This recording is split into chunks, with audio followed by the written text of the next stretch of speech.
नमस्कार दोस्तों, मैं हूं चिरंजीव भारद्वाज और आप हैं हिंदी मंत्र चैनल पर।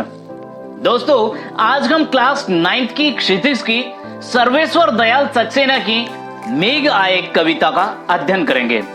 शुरुआत करने से पहले मैं आपको जानकारी दे दूं कि आपने अभी तक अपने इस चैनल को सब्सक्राइब नहीं किया है तो अभी कीजिए, जिससे आने वाली वीडियोस का संदेश सबसे पहले आपको प्राप्त हो। और हाँ, आप इस वीडियो के अंत तक बने रहें, क्योंकि अंत में हम एग्जाम में आने वाले कुछ इंपॉर्टेंट क्वेश्चंस के बारे में चर्चा करेंगे। मेघ आए कविता में कवि ने मेघों के आने की तुलना सजकर आए प्रवासी यानी अतिथि दामाद से की है। ग्रामीण संस्कृति में दामाद के आने पर उल्लास का जो वातावरण बनता है, मेघों के आने पर सजीव वर्णन करते हुए कवि ने उसी उल्लास को दिखाया है। तो शुरुआत करते हैं कविता मेघ आए। मेघ आए बड़े बंठन के संवर के, आगे आगे नाचती गाती बयार चली, दरवाजे खिड़कियां खुलने लगी गली गली, पाहुन जो आए हो गांव में शहर के, मेघ आए बड़े बंठन के संवर के। पहले कुछ कठिन शब्दों के बारे में चर्चा करेंगे। मेघ बादल होते हैं, बयार हवा को कहा जाता है, पाहुन मेहमान या दामाद को कहा जाता है, घाघरा होता है लहंगा, बाकी अर्थात टेढ़ी चितवन कहा जाता है दृष्टि को, नजर को, ठिठकना यानी ठहरना और सरकना यानी खिसकना। तो कवि यहां कहते हैं कि मेघ आए बड़े बंठन के संवर के, बादल बड़े सज धज कर आ गए हैं और बादलों के आने की सूचना नाचती गाती हवा ने आगे आगे बढ़कर दी। कवि ने कहा है आगे आगे नाचती गाती बयार चली, दरवाजे खिड़कियां खुलने लगी गली गली, यानी बादलों के आने की सूचना नाचती गाती हवा ने आगे बढ़कर दी तो लोग उन्हें देखने गली गली में दरवाजे और खिड़कियां खोलकर बाहर निकलने लगे। कैसे लग रहे हैं वो? पाहुन जो आए हो गांव में शहर के, मेघ आए बड़े बंठन के संवर के।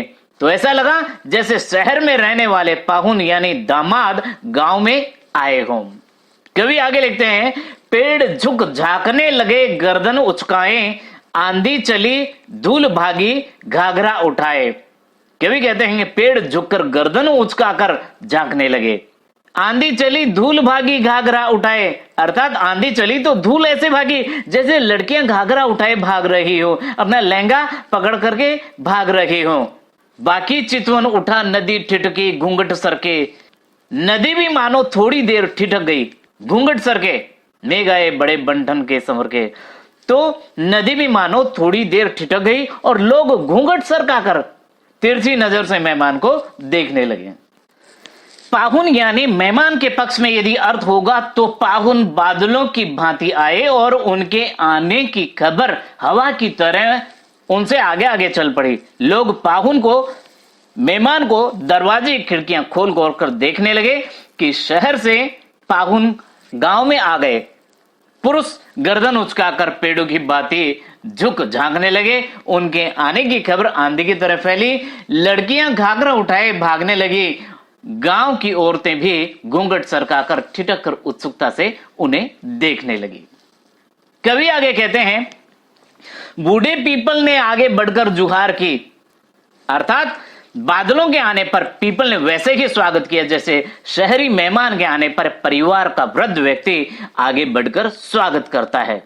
बरस बाद सुधिलिनी बोली अकुलाई लता ओठो की मार की, पूरे एक वर्ष के बाद में, कवि कहते हैं कि पूरे एक वर्ष के बाद में आपको हमारी याद आई।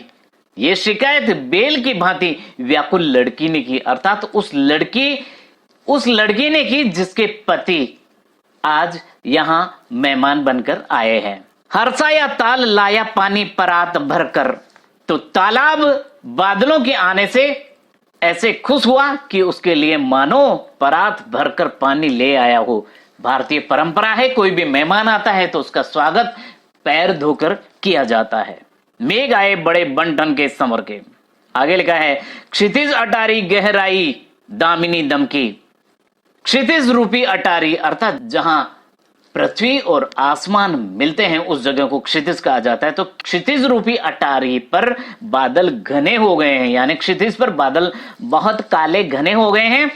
फिर दामिनी दमकी अर्थात बिजली कड़की और वर्षा होने लगी। क्षमा करो गांठ खुल गई अब भरम की। उधर छत पर बने कमरे में जब पाहुन पहुंचा, पहले से उसकी प्रतीक्षा कर रही उसकी पत्नी ने क्रोध किया और फिर कहा, हमारा भ्रम दूर हुआ।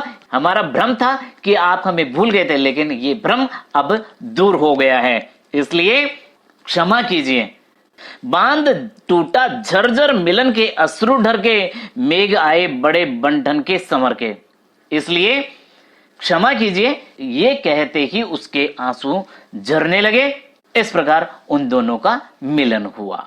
यहां इस कविता में हम देखते हैं कि भारतीय परंपरा में जो रीति रिवाज है उनका मार्मिक चित्रण इस कविता में हुआ है। जैसे दामाद का बंठन कर सज संवर कर अपनी ससुराल जाना, स्वागत में गांव के लोगों की भी भागीदारी होना, विवाहित पुरुषों से घूंघट करना पर उत्सुकता होने पर थोड़ा घूंघट सरकाकर तिरछी नजर से देख लेना, परात में जल लाकर मेहमान के पैर धोना, नवविवाहिता का पति से सबके सामने न मिलना आदि कितने सारे रीति रिवाज जो भारतीय संस्कृति में है, भारतीय परंपराओं में है, उनका निर्वाह किया गया है। तो इस प्रकार बादलों की तुलना एक शहर से आए मेहमान, दामाद रूपे मेहमान से की गई है। तो ये थी कविता मेघ आए। और अंत में हम इस कविता के एग्जाम में आने वाले इंपॉर्टेंट क्वेश्चंस के बारे में चर्चा करते हैं। सबसे पहला प्रश्न है, मेघ आए कविता में किन किन रीति रिवाजों और परंपराओं का चित्रण किया गया है। अगला प्रश्न है, मेघों के आने पर प्रकृति में क्या क्या परिवर्तन हुए।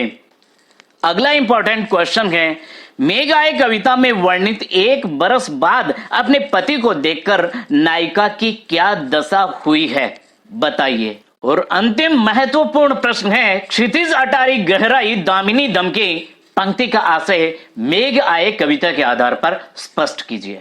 तो ये थे इंपॉर्टेंट क्वेश्चंस। उम्मीद है ये वीडियो आपको जरूर पसंद आया होगा।